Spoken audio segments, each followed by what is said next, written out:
بسم اللہ الرحمن الرحیم۔ شروع کرتا ہوں اللہ کے نام سے جو بڑا مہربان اور نہایت رحم والا ہے۔ حضرت ابو امامہ رضی اللہ تعالی عنہ سے روایت ہے کہ کسی آدمی نے رسول اللہ صلی اللہ علیہ وآلہ وسلم سے دریافت کیا ایمان کیا ہے؟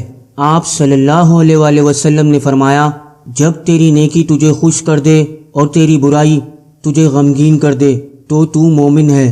اس نے عرض کیا اللہ کے رسول صلی اللہ علیہ وآلہ وسلم تو گناہ کیا ہے؟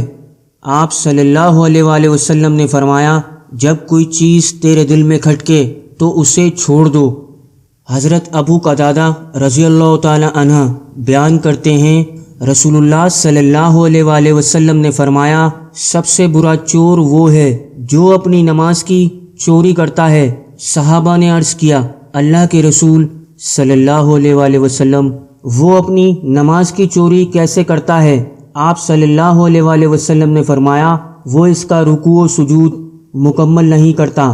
تو دوستو یہ حدیث کے حوالے نیچے لکھیں اور اللہ رب العزت تمام مسلمانوں کو احادیث پر عمل کرنے کی توفیق عطا فرمائے۔ فیس بک اور واٹس ایپ پہ ضرور شیئر کریں اور اگر چینل کو سبسکرائب نہیں کیا ہے تو سبسکرائب کر لیں۔ السلام علیکم۔